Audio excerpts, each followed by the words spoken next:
हुजूर साहब नांदेड ते कुर्ला टर्मिनस मुंबई ह्या नवीन रेल्वे साप्ताहिक गाडीचे हिंगोली रेल्वे स्थानकावर राज्यसभेचे खासदार रामराव वडकुते यांनी हेवी झेंडा दाखवत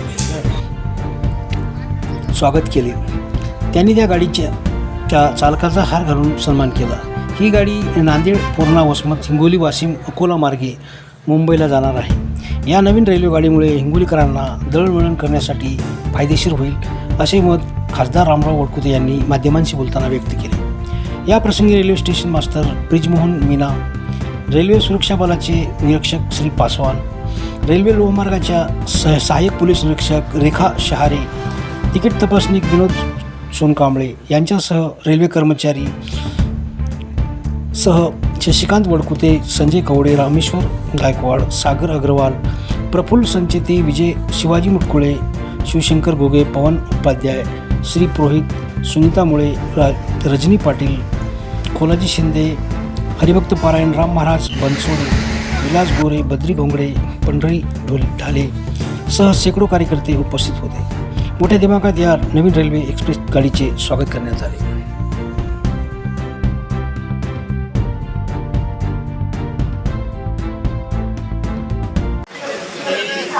मुंबईला जाण्याकरता वाशिम मार्गे डायरेक्ट गाडी या ठिकाणी नव्हती। हिंगोलीवरून परभणी जावं होतं। एक गाडी सुरू झाली की तुमचा वेळ बरोबर नव्हता, पण आता ही गाडी सकाळी 11 वाजता नांदेडहून निघून मुंबईला सकाळी 4ला पोहोचणार आहे।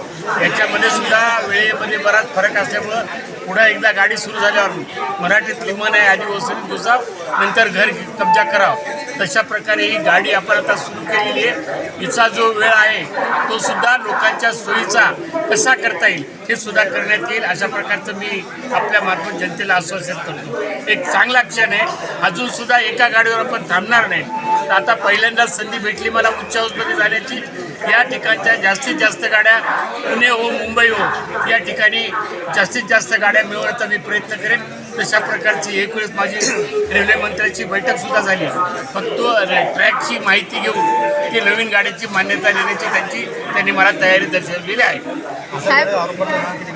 सध्या गाड्या आहेत, 1-2 गाड्या पुणे मार्गे गेले की ते ऑटोमॅटिक औरंगाबादला जाणार आहेत। त्या गाड्यामध्ये सुद्धा वाढ करण्याचा मी विचार करत आहे, परंतु आता रेल्वे प्रशासनाने त्या पद्धतीची सहकार्य करतात यावर अवलंबून आहे, पण खात्रीनं औरंगाबादला सुद्धा 1-2 गाडी वाढेल। साहेब, आपल्या नियुक्तीनंतर नाही, मी तुम्हाला एकच सांगतो की इथं जो ट्रॅक नाही तो सुद्धा करता येईल। इथला उद्योगधंदा कसा वाढेल या दृष्टिकोनातून दळणवळणाच्या ज्या सुविधा आहेत त्या पूर्णपणे करता येतील। आपल्याला माहीत आहे गडकरी साहेबांनी चांगल्या प्रकारचे रोड बनवले। वासमगावपाशी जो पूल होता तो सुद्धा या ठिकाणी सुरू व्हायला, म्हणजे उद्योग या जिल्ह्यातील मागासलेला पण दूर करण्यासाठी ज्या ज्या गोष्टी करण्याची आवश्यकता त्या करण्याचा मी प्रयत्न करेन, एवढं मी आपल्या मार्फत जनतेला आश्वासित करतो। हिंगोली जिल्ह्याकरता आजची सोनियाचा दिन, वर्ष अमृताचा घन। आज या हिंगोली जिल्ह्यातून आपल्या नांदेड ते हिंगोली ते मुंबई कुर्ला या भागातून जाणारी आपली रेल्वे आजपासून या सुरुवात झालेली आहे। या हिंगोलीकरांचा प्रश्न या ठिकाणी बऱ्याच दिवसाचा रखडलेला प्रश्न असताना श्री सन्माननीय खासदार, राज्यसभा सदस्य रामरावजी वडकुते साहेब याच्या अथांग प्रयत्नातून त्या निर्मला सीतारामन रेल्वे मंत्र्याची भेट घेऊन हा प्रश्न वडकुते साहेबांच्या वतीने सोडवण्यात आला। आणि या ठिकाणी या जाणाऱ्या प्रवाशांची जे काही अत्यंत जो काही गर्दी होती त्या गर्दीला या ठिकाणी हिंगोलीच्या लोकांना पुण्याला यायला जी काही गैरसोय होती ती गैरसोय या ठिकाणी वडकुते साहेबांच्या माध्यमातून भरून निघाली आणि रेल्वेचा मार्ग या ठिकाणी चालू होऊन अनेक प्रकारच्या हिंगोली जिल्ह्यातून वाशिम वगैरे या ठिकाणी अकोला, तसेच या ठिकाणी जळगाव, भुसावळ या मार्गाने अनेक या ठिकाणी जनता जनार्दनाची सोय झाली।